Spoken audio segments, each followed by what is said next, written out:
Hello, मैं शालिनी अवलीकर और मेरे चैनल में आप सबका बहुत बहुत स्वागत है। और आज मैं एक्सप्लेन करने जा रही हूँ 8th स्टैंडर्ड के बच्चों के लिए 10th जो तुम्हारा हिस्ट्री का लेसन है, आर्म्ड रिवॉल्यूशनरी मूवमेंट मीन्स सशस्त्र क्रांतिकारी चळवळ। तो उस समय में अपने आजादी के लिए लोगों ने किस तरह से फाइट किया था, उन लोगों ने क्या क्या मेहनत की थी, उसके बारे में हम लोगों को इस लेसन में जानकारी मिलेगी। Okay, the agitation against the British imperialism were carried out in various ways in India. अभी देखो, ब्रिटिश लोग जो थे उन लोगों ने हमारे, एक तो वो आए थे बाहर से, ठीक है, फिर आके ऊपर से हम लोगों के देश के ऊपर उन लोगों ने राज करना शुरू कर दिया। हमारे जो कुछ राजा थे उन लोगों के बेवकूफी की वजह से उन लोगों को आसानी से बिजनेस करने के प्लान से वो लोग हमारे देश में घुसे और हमारा देश को तो सोने की पिंजरा कहते थे लोग, सोने की चिड़िया कहते थे। इतना गोल्ड था हमारे देश में, तो वो देख के उन लोग के मुंह में पानी आ गया था। और हमारे जो राजा कुछ थे वो बहुत ही बेवकूफ थे, तो उन लोगों का फायदा उठाकर उन लोगों को मीठा मीठा बोलकर हम तुम लोगों को ऐसा देंगे, हम वैसा करेंगे करके उन लोगों ने हमारे देश में कब्जा किया था। ठीक है, तो लेकिन ब्रिटिश साम्राज्य के खिलाफ ब्रिटिश के जो इन लोगों का ये जो इंपीरियलिज्म था, ब्रिटिश लोगों के खिलाफ ऑलरेडी इंपीरियलिज्म जो था वो शुरू हो गया था हमारे देश के कई हिस्सों में। In this chapter we shall get acquainted with it. तो इसी के बारे में हम लोग इस चैप्टर में जानकारी लेने वाले हैं। We have studied the uprising before 1857 against the British and the freedom movement of 1857। अभी 1857 में ही ब्रिटिश लोगों के खिलाफ फ्रीडम मूवमेंट शुरू हो गया था। इन द लेटर पीरियड, उसके बाद Ram Singh Kuka organized a rebellion against the government in Punjab. तो राम सिंह कुका, अंडरलाइन करना, राम सिंह कुका जो थे उन्होंने ये ब्रिटिश सरकार जो था उसके खिलाफ पंजाब में एक आंदोलन, जाएगा रिबेलियन जो था वो उन्होंने स्टार्ट किया। वासुदेव बलवंत फड़के, अभी ये नाम तुम लोगों ने सुना होगा। Okay, in Maharashtra Vasudev Balwant Phadke gave an armed struggle against the British. अभी ये जो वासुदेव बलवंत फड़के जो थे उन्होंने ब्रिटिश लोगों के खिलाफ सशस्त्र उठाव शुरू किया, यानी हथियार लेकर वो उनके साथ फाइट करने को तैयार हो गए। He assumed that there should be armed struggle to fight against the British। तो उन्हें ये बात पता चल गई थी कि अगर हम लोगों को ब्रिटिश लोगों के खिलाफ अगर फाइट करना है तो हम लोगों को हथियारों का यूज करना ही पड़ेगा। He took the training of arms from वस्ताद लहूजी सालवे, अंडरलाइन दीज। तो वासुदेव बलवंत फड़के जी ने किससे ट्रेनिंग लिया था हथियार चलाने का? तो उन्होंने लिया था ट्रेनिंग वस्ताद लहूजी सालवे से। He organized the Ramoshis and revolted against the British. तो वासुदेव बलवंत फड़के जी जो थे उन्होंने एक ब्रिटिश सत्ता के खिलाफ उन्होंने रामोशी ब्रदर्स जो थे उन लोगों को उन्होंने एक साथ लेकर आए वो। Okay, this rebellion became unsuccessful. लेकिन ये जो उनका रिबेलियन जो था, ये जो उनका उठाव था वो क्या हो गया? अनसक्सेसफुल हो गया। The British government sent him to Aden jail. और ब्रिटिश जो थे उन लोगों ने, ब्रिटिश का जो गवर्नमेंट था, ब्रिटिश की जो सरकार थी, उन्होंने उन्हें रिबेलियन जेल में कैद कर दिया। There he died in 1883। और 1883 में वहां पर उनकी मौत हो गई। He built up an armed struggle for independence. तो भाई उन्होंने ये जो आर्म्ड स्ट्रगल जो स्टार्ट किया हुआ था वो किसके लिए स्टार्ट किया हुआ था? अपनी फ्रीडम के लिए, हमारे देश के, भारत देश के फ्रीडम के लिए उन्होंने ये आर्म्ड स्ट्रगल जो था वो स्टार्ट किया हुआ था। उसके बाद आते हैं चाफेकर ब्रदर्स, उन्हें चाफेकर बंधु कहते हैं। तो ये लोग भाई थे। In 1897 the plague commissioner Rand had resorted the tyranny and force while managing the epidemic of plague in Pune. See, this paragraph is very important and Chapekar बंधु के बारे में तो आप लोगों को हमेशा सवाल आता ही है एग्जाम में, तो अच्छे से समझ लेना ये पूरा पैराग्राफ। पहले के जमाने में है ना बच्चों, प्लेग नाम की एक बीमारी होती थी जो चूहों से फैलती थी। जैसे अभी ये जो एपिडेमिक हो गया हमारा, ये कोरोना था, तो वैसे ही पहले के जमाने में प्लेग नाम की जो बीमारी होती थी उससे पूरे गांव के गांव उजड़ जाते थे। तो जब पुणे में प्लेग आया था उस समय में कमिश्नर रैंड जो थे उन्होंने लोगों के ऊपर बहुत ही जुल्म किए, जबरदस्ती की, अत्याचार किए while managing the epidemic of plague in Pune। तो उसको इस एपिडेमिक में उसको पूरा वो चार्ज देते हैं ना, वो चार्ज उसको दिया गया था। तभी उसने क्या क्या लोगों के ऊपर बहुत जुल्म और जबरदस्ती की गई। ठीक है। As a revenge, the Chafekar brothers Damodar and Balkrishna shot him dead on 22 जून 1897। तो इसी का रिवेंज लेने के लिए, इसी बात का बदला लेने के लिए ये जो चाफेकर ब्रदर्स थे जिनका नाम था Damodar and Balkrishna, underline this, तो उन्होंने उसे शूट कर दिया।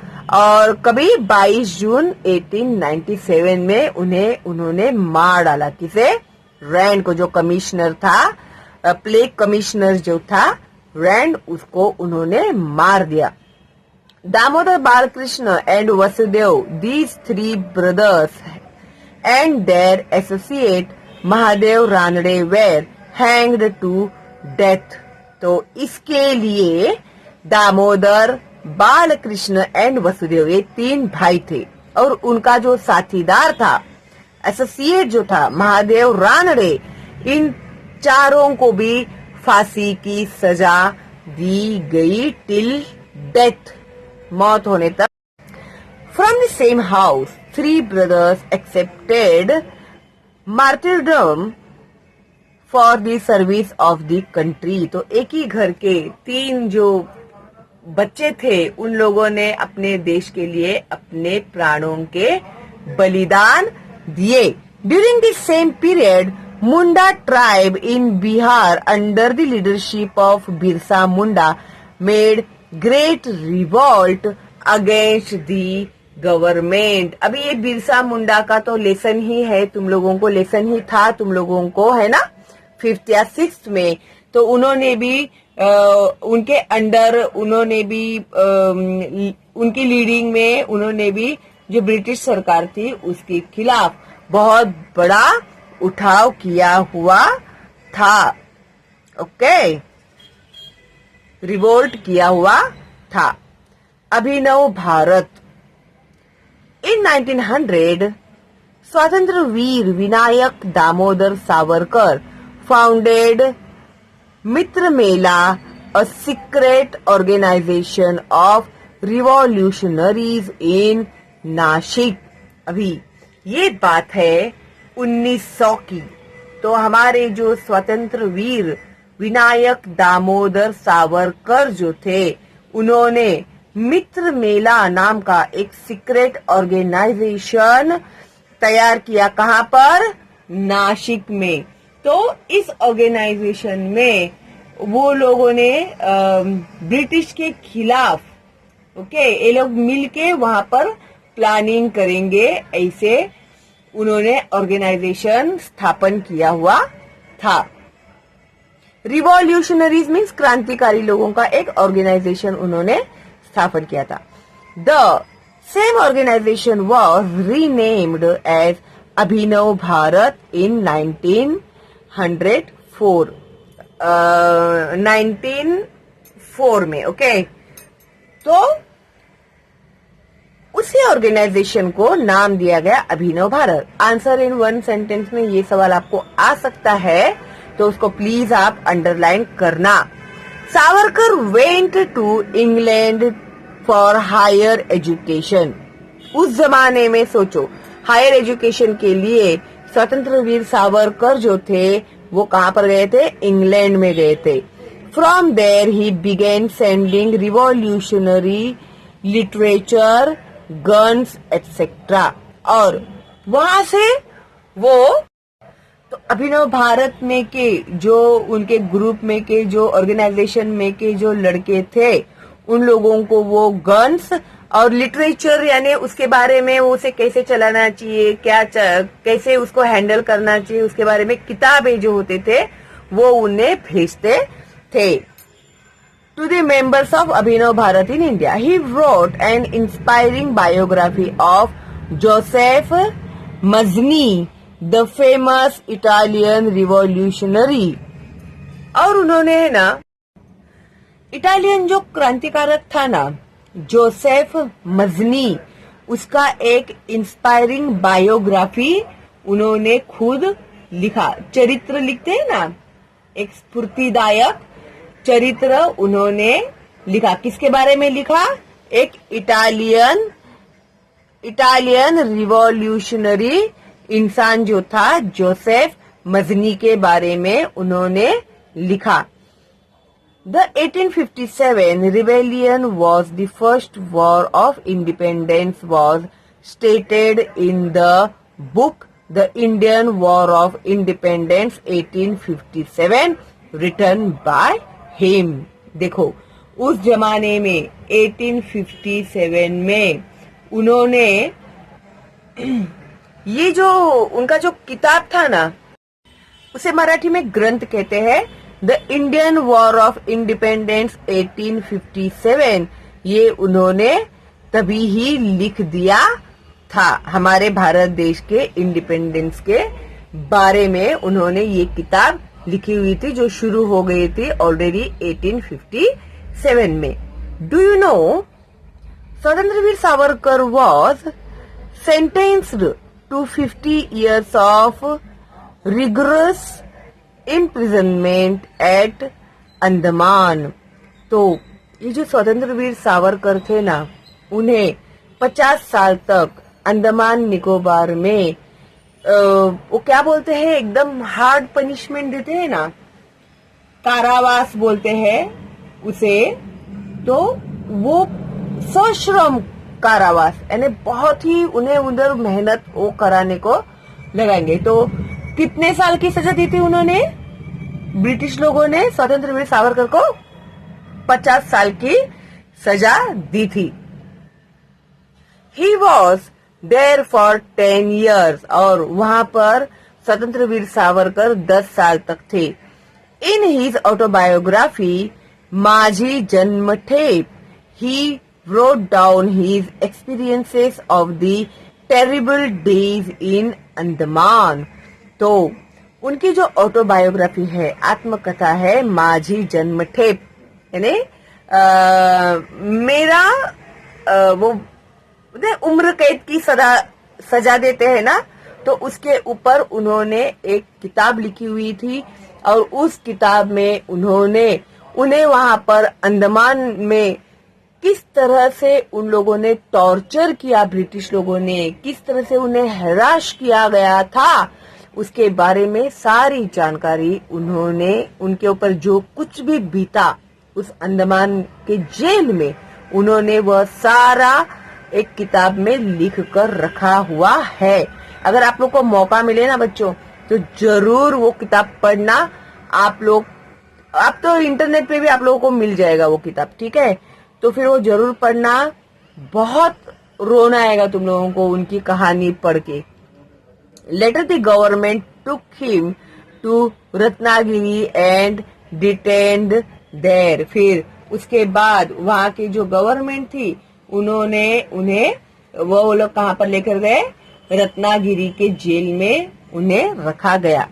There Savarkar started many social movement such as removal of caste differences. और जब उन्होंने उन्हें रत्नागिरी में उन लोगों ने शिफ्ट किया, तभी सावरकर तभी भी चुप नहीं बैठे, हाँ चलो अभी मैं आया हूँ यहाँ पर करके, ऐसे नहीं।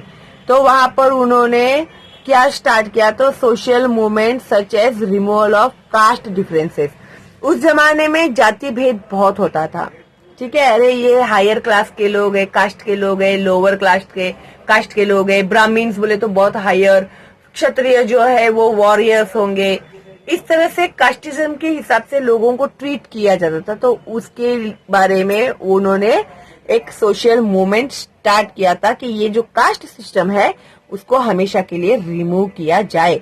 रिमूवल ऑफ अनटचेबिलिटी, जैसे कि जो बहुत ही लोअर क्लास के लोग होते थे, जिन्हें क्षुद्र कहा जाता था, अछूत कहा जाता था। तो अनटचेबिलिटी मीन्स व्हाट, अछूत, जिन्हें छूना भी पाप है, अपवित्र हो जाते थे लोग और नहा के आते थे ब्राह्मण लोग। तो उसके बारे में भी उन्होंने फाइट किया था, उसे भी रिमूव करने के लिए उन्होंने फाइट किया। कॉमन डाइनिंग, सब लोगों को एक साथ बैठकर खाना चाहिए, है ना, सहभोजन बोलते हैं उसको, ठीक है। एक साथ बैठ के भी तुम लोग कैसे खाने के लिए बैठते हैं फैमिली में, अभी जिनके घर में रोजे होते हैं वो लोग कैसे साथ में बैठ के रोजा छोड़ते हैं, क्या नहीं। तो उसी तरह से भोजन। और देखो तुम लोग जब रोजे इफ्तारी में कोई मेहमान भी आता है तो उसे भी तुम लोग वेलकम करते हो, अरे नहीं नहीं आप भी बैठे, हमारे अभी इफ्तारी है, हम लोग अभी रोजा खोलने वाले हैं, तो आप प्लीज आइए हमारे साथ बैठिए। क्या तुम लोग ऐसा पूछते हो क्या? पहले तुम्हारा कास्ट बताओ, कौन से कास्ट के हो तुम, किस धर्म के हो तुम, ऐसा पूछते हैं कि हम लोग अभी नहीं पूछते। कोई भी आवे तो उसे हम लोग इनवाइट करते हैं, आइए बैठिए खाइए, हम लोग खाना खा रहे हैं तो आप भी आइए खाइए, ऐसा भी हम लोग करते हैं क्या नहीं। तो पहले के जमाने में ऐसे नहीं होता था। जो लोअर क्लास का होता था उसे ऐसे दरवाजे के बाहर, ऐसे दूर आंगन के बाहर खड़ा करते थे, उसको बहुत ही चीप ट्रीट किया जाता था। Okay, purification of language etcetera. और जो लैंग्वेज होता था ना, भाषा, उसको शुद्ध करने का भी काम उन्होंने तभी किया। He was a great writer. स्वतंत्र वीर सावरकर जो थे वो एक बहुत ही अच्छे लेखक थे। He was the president of Marathi साहित्य सम्मेलन एट मुंबई इन 1938। 1938 में मुंबई में जो मराठी साहित्य सम्मेलन हुआ था उसमें उन्हें अध्यक्ष बनाया गया था। ओके, एंड स्वतंत्र वीर सावरकर के बारे में आप लोग को 101% सवाल आएगा ही, बोले तो आएगा ही एग्जाम में, ठीक है। तो जरा अच्छे से लर्न करना। Okay, the government came to know about the activities of Abhinav Bharat. अभी देखो वो जो रेड अभी मैंने आप लोग को सिखाया ना, उसमें सावरकर जी के बारे में ही, स्वतंत्र वीर सावरकर जी के बारे में जानकारी दी गई थी, ठीक है। अभी हम लोग कंटिन्यू हो रहे हैं आगे। तो ये जो अभिनव भारत जो था, तो उसके बारे में ये जो ब्रिटिश सरकार थी उसे जानकारी मिल गई कि अरे ये अभिनव भारत के नाम पे ये लोग हमारे खिलाफ क्या कर रहे हैं, साजिश कर रहे हैं। Therefore the government arrested Baba Rao Savarkar. इसके लिए उन्होंने बाबा राव सावरकर को अरेस्ट किया। He was sentenced to life imprisonment, और उन्हें आजीवन कारावास की सजा सुनाई गई, ठीक है। मराठी में उसको कहते हैं जन्मठेप। As revenge to this punishment a youth named Anant Laxman Kanhere killed Jackson the collector of Nashik. तो इसका ही बदला लेने के लिए ये जो यूथ जो था उसका नाम था अनंत लक्ष्मण कान्हेरे। उसने क्या किया, जैक्सन नाम का जो कलेक्टर था उसे नासिक में उन्होंने मार दिया जान से। The government started arresting all those people who were connected with Abhinav Bharat organisation. तो ये जो गवर्नमेंट, ब्रिटिश गवर्नमेंट थी, फिर उन्होंने क्या स्टार्ट कर दिया, अभिनव भारत से कनेक्टेड जितने भी लोग हैं सब लोगों को क्या करो, अरेस्ट करो, सबको लो, उठाओ, डालो जेल में। कौन है अभिनव भारत वाला है, चलो डालो उसको जेल में। ऐसे उन लोगों ने स्टार्ट कर दिया। The murder of Jackson was linked with स्वतंत्र Veer Savarkar by the government. He was arrested and put under trial. और उन्हें ऐसे लगा कि ये जो मर्डर हुआ है जैक्सन का, वो कहीं ना कहीं स्वतंत्र वीर सावरकर से कनेक्टेड है, उसका लिंक ऐसे वो गवर्नमेंट ने कहा। और फिर स्वतंत्र वीर सावरकर को उन्होंने क्या किया, जेल में डाल दिया और उनके ऊपर खटला जारी किया, ठीक है, केस फाइल किया। The court ordered him rigorous punishment for 50 years। और इसकी वजह से ये जो कोर्ट में उन्हें 50 साल की सजा सुनाई गई। जैसे सश्रम, वो तो बहुत ही मेहनत करने का, जैसे उन्हें जैसे वो कोलू होता है ना, वो बैल को देखो, कोलू के बैल बोलते हैं ना, जिसको तेल निकालने के लिए वो बैलों को घुमाते हैं, वहां पर उन्हें रखा जाता था। और वहां पर उन्हें वो जो घाना बोलते हैं उसको मराठी में, उससे वो घुमाने को लगाते थे, खाना नहीं देते थे, पानी नहीं देते थे। वो बहुत ही ट्रेजिडिक स्टोरी है उनकी। Now revolutionary movement in Bengal after the partition of Bengal, the outrage against British became more severe। अभी तुम लोगों ने ये सीखा है ना, बंगाल की फाड़नी, बंगाल में उन लोगों ने पार्टीशन किया, तो ब्रिटिश लोगों के खिलाफ ये जो उन लोग का फाइट था, रिवॉल्यूशनरी फाइट जो था, वो और ज्यादा तेज हो गया। In place of local rebellions, comprehensive revolutionary movement started rising at national level। अभी क्या होता था, पहले थोड़ी थोड़ी जगह में लोग ब्रिटिश के खिलाफ फाइट कर रहे थे। अभी क्या हो गया, लोग आफ्टर बंगाल का जो उन लोगों ने पार्टीशन किया ना, उसके बाद में नेशनल लेवल पर ब्रिटिश लोगों के खिलाफ आंदोलनें शुरू हो गई। In various parts of the country, the youths inspired by revolutionary thoughts started establishing their secret organizations। और हर एक अलग अलग पार्ट के जो यंग होते थे ना, यंगस्टर्स होते थे, तो उन लोगों ने जगह जगह पर अपने सीक्रेट ऑर्गेनाइजेशंस स्टार्ट किए। Okay, in various parts of the country the youth inspired by revolutionary thoughts, ये रिवॉल्यूशनरी जो थॉट्स था उससे जो यूथ से वो लोग इंस्पायर हो गए and started establishing their secret organisations. और उन लोगों ने अपने सीक्रेट ऑर्गेनाइजेशन एस्टेब्लिश करना स्टार्ट कर दिया ब्रिटिश लोगों के खिलाफ। अभी कुछ भी करके ब्रिटिश लोगों को यहाँ से हमें भगाना ही है। Okay, to keep control over British officers, to loosen the government machinery, to wipe out the fear in the minds of Indians regarding the British government, overthrowing the British rule were some of its main objectives। very very important, तो underline करना इसको। तो ये organisation जो इन लोगों ने establish किए हुए थे, तो इसमें उन लोगों के मेन उसके पीछे का रीजन क्या था, मेन रीजन क्या था, to keep control over British officers. तो इस ऑर्गेनाइजेशन के द्वारा ये जो ब्रिटिश अधिकारी जो लोग थे ना, उनके ऊपर एक दबाव लेकर आना, ठीक है, कि हम लोग है इधर फाइट करने के लिए। ओके, तो जरा बच के बोलते ना हम लोग, वैसे। फिर to loosen the government machinery. अभी ये जो गवर्नमेंट की जो शासन यंत्रणा जो थी ना, उसको कैसे करने का, उसको खिड़खिड़ा करने कहते हैं ना मराठी में, उसको लूज करना। ओके, उनका जो ग्रिप है ना, उस ग्रिप को लूज करना। To wipe out the fear in minds of Indians. अभी उस समय में ना इंडियन लोगों के दिमाग में ये ब्रिटिश लोगों का बहुत ही दहशत होता था।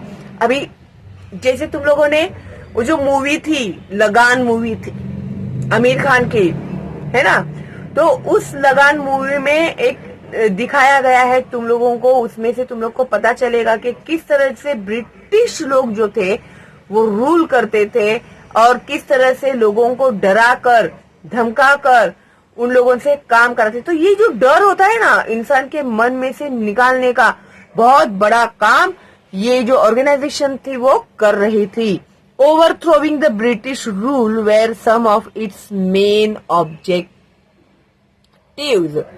तो उनका ये जो रूल होता था ना, उसको तहस नहस कर देना, ये उसका मेन ऑब्जेक्टिव था। ओके, तो अंडरलाइन करना, ये पूरा पैराग्राफ बहुत ही इंपॉर्टेंट है तुम लोगों के एग्जाम के लिए। In Bengal the revolutionary organization called Anushilan Samiti was active. अभी बंगाल में ये जो क्रांतिकारी संगठन जो थी, रिवॉल्यूशनरी ऑर्गेनाइजेशन, उसे क्या कहते थे? अनुशीलन समिति जो थी उन लोगों की, वो बहुत ही एक्टिव थी, काम करती थी, बहुत ज्यादा काम करती थी। द अनुशीलन समिति हैड मोर देन 500 ब्रांचेस। तो उसके कितने ब्रांचेस थे? अगर राइट शॉर्ट नोट्स में तुम लोग को अगर अनुशीलन समिति के बारे में पूछा गया तो तुम्हें ये लिखने आना चाहिए। तो उसके कितने ब्रांचेस थे? मोर देन 500 ब्रांचेस थे। Barindra Kumar Ghosh, brother of Aurobindo Ghosh was the chief of this organization। तो कौन थे इस ऑर्गेनाइजेशन के चीफ? बरिंद्र कुमार घोष के जो भाई थे अरबिंदो घोष। अभी जरा वो बंगाली नेम है ना बच्चों, अब अरविंद घोष हम लोग बोलते हैं नॉर्मली, लेकिन इनकी जो स्पेलिंग्स होती है ना लिखने की, वो ऐसे ही होती है, तो थोड़ा सा डिफिकल्टी होता है पढ़ने में। ओके, तो एक्चुअली वो अरविंद घोष है, उनके जो भाई थे बरिंद्र घोष, ये इस ऑर्गेनाइजेशन के हेड थे, प्रमुख थे। ओके, चीफ थे। This organisation received counsel and guidance from Arvind Ghosh. तो ये जो ऑर्गेनाइजेशन थी वो किससे मार्गदर्शन लेते थे? वो अरविंद घोष जी से सलाह लेते थे। ओके, गाइडेंस लेते थे। द अनुशीलन समिति had a bomb manufacturing centre at Maniktala near Kolkata. अभी ये जो अनुशीलन समिति थी, वो लोग कोलकाता के जो मानिकतला थी वहां पर वो लोग बॉम्ब तैयार करते थे। Okay, in 1908 Khudiram Bose, the Prafulla Chaki, members of Anushilan Samiti plan to kill अ जज नेम्ड किंग्सफोर्ड। तो उनके जो खुशीराम बोस थे, उनका नाम आप लोगों ने सुना है, इसके पहले भी आपके लेसन्स में इनका नाम आया हुआ है। एंड प्रफुल्ल चाकी जो थे वो मेंबर्स थे अनुशीलन समिति के, और उन्होंने जज को मार डालने का प्लान किया हुआ था जिसका नाम था Kingsford. But the vehicle on which they threw the bomb was not the one carrying Kingsford. लेकिन जिस गाड़ी के ऊपर इन्होंने बॉम्ब फेंका था ना, तो वो जो गाड़ी थी वो किंग्सफोर्ड की नहीं थी, तो वो लकी था, वो लकीली वो बच गया। 2 English women where killed in this attack. जो 2 इंग्लिश ब्रिटिश औरतें थी वह इस अटैक में मारी गई। प्रफुल्ला चाकी shot himself with a bullet so that he will not fall in the hands of British। अभी प्रफुल्ला चाकी जो थे उन्होंने उधर ही अपने आप को गोली मार ली और वो ब्रिटिश लोगों के हाथ नहीं आए। Okay, Khudiram Bose was caught by the police, और खुदीराम बोस जो थे वो उन्हें पुलिस ने पकड़ा। Okay, during the investigation the police got information about the working of Anushilan Samiti. अभी जब वो लोग इन्वेस्टिगेशन करते हैं ना, अगर किसी को पकड़ा जाता है तो उसके पीछे की क्या कहानी होती है पूरा ढूंढ कर निकालने का काम उन लोगों ने किया। तो तभी उन्हें इंफॉर्मेशन मिला अनुशीलन समिति के बारे में कि ये समिति जो है वो किस तरह से काम कर रही है ब्रिटिश लोगों के खिलाफ। They started arresting the members of this organisation. अभी उन लोगों ने क्या किया, ये जो अनुशीलन समिति में जितने भी मेंबर्स थे उन सबको पकड़ने का काम उन लोगों ने स्टार्ट कर दिया।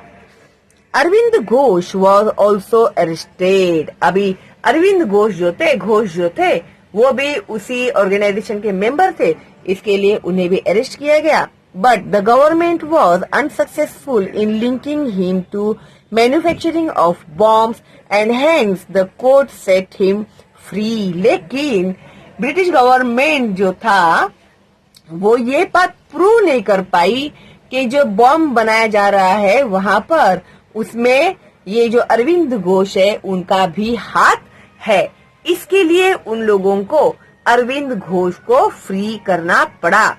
Other members were sentenced to long terms of imprisonment और जो दूसरे मेंबर्स थे उन लोगों को बहुत समय के लिए जेल में डाला गया।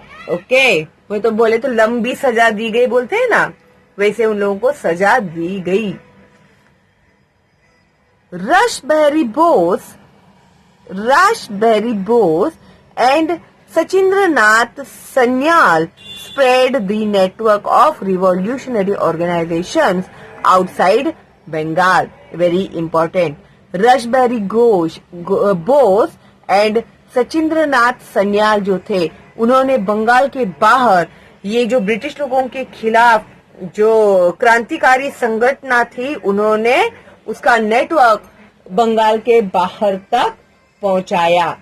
ओके, वो बोलते हैं ना अभी जैसे इंटरनेट से हम लोग सब कनेक्ट करते हैं उसी तरह से उन्होंने ये जो क्रांतिकारी संगठन थी उसका जो जाल था उन्होंने बंगाल के बाहर तक फैलाया।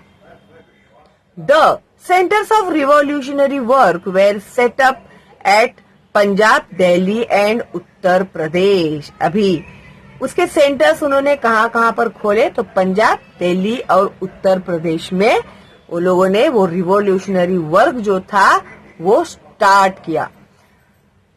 Rasbihari Bose and his associate made a daring act of throwing bomb at the viceroy Lord Hardinge, but he got saved from the attack. तो रासबिहारी बोस एंड उनके जो एसोसिएट थे उन्होंने डेयरिंग किया ये जो उनका जो वाइसरॉय था लॉर्ड हार्डिंग उनके ऊपर बॉम्ब फेंकने का, लेकिन उस अटैक में से वो बच गया। The revolutionary work was carried out in Madras province as well. अभी ये जो रिवॉल्यूशनरी वर्क था वो मद्रास में भी शुरू हो गया, वो वहां पर भी एक्टिवली काम करने लगा। वेंची Iyer a revolutionary killed a British officer named Ash। तो ये जो वेंची अय्यर थे उन्होंने जो ब्रिटिश का जो अधिकारी था उसे वांची अय्यर उन्होंने ब्रिटिश अधिकारी को मार डाला। Later he shot himself with a bullet and sacrificed his own life। Instead of arrest होने के उन्होंने क्या किया, अपने आप को भी गोली मार दी और वहीं पर उन्होंने अपने आप को खत्म कर दिया। अगर फिर पुलिस के हाथ में पकड़े जाएंगे फिर वो लोग उन्हें टॉर्चर करेंगे, फिर सारा इंफॉर्मेशन निकलवाएंगे, पता नहीं क्या करेंगे, इसके लिए उन्होंने क्या किया, अपने आप को गोली मार ली। India house.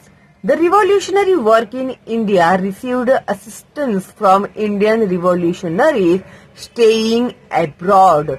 अभी ये जो इंडिया हाउस है ना बेटा, ये तुम लोगों को बहुत ही इम्पोर्टेंट है, तो थोड़ा जरा गौर से ये पैराग्राफ भी तुम लोग सुनना। ओके, तो भारत में जो क्रांतिकारी लोग थे ना उन लोगों को जो बाहर गांव के जो विदेश में रहने वाले जो क्रांतिकारी संगठन थे उन्होंने उन्हें वो लोग उन्हें हेल्प करते थे। ओके, तो the revolutionary work in India received assistance from Indian revolutionaries staying abroad यानी विदेश में, बाहरगांव में जो रहते थे वो लोग भी हमारे इंडियन क्रांतिकारी लोगों को हेल्प करते थे, असिस्ट करते थे। India house in London was an important centre which provide for such kind of assistance. अभी जो लंदन में जो इंडिया हाउस था वहां से सबसे ज्यादा असिस्टेंस किया जाता था हमारे भारत के क्रांतिकारियों को। Pandit Shyamji Krishna Varma an Indian patriot had established India house. तो इंडिया हाउस लंदन में किसने एस्टैब्लिश किया था? तो वो थे पंडित श्यामजी कृष्ण वर्मा। ओके, और है ना, अभी तुम लोगों को ऐसे लगता होगा कि अभी हम लोग पढ़ रहे हैं, हाँ इन्होंने ये किया उन्होंने वो किया, लेकिन उस समय में, उस जमाने में बचते बचाते पूरा ब्रिटिश लोगों का राज होने के बावजूद भी उनके खिलाफ रिवॉल्यूशन करना बोले तो बहुत ही डिफिकल्ट काम था। Okay, though this organisation Indian youth were given scholarships for higher education in England. तो ये जो ऑर्गेनाइजेशन था वहां पर जो इंडियन यूथ होते थे ना, उन लोगों को हायर एजुकेशन के लिए स्कॉलरशिप्स दिलाते थे इंग्लैंड में। Okay, Swatantraveer Savarkar received such scholarship. उनमें से ही एक थे Swatantraveer Savarkar. Madam Kama raised the issue of India's independence at the world socialist conference held at Stuttgart in Germany. अभी ये जो थी ना मैडम कामा, उन्होंने सबसे पहले इंडिया के इंडिपेंडेंस का जो इश्यू था वो वर्ल्ड सोशलिस्ट कॉन्फ्रेंस जो जर्मनी में हुआ था वहां पर उन्होंने ये सवाल खड़ा किया था।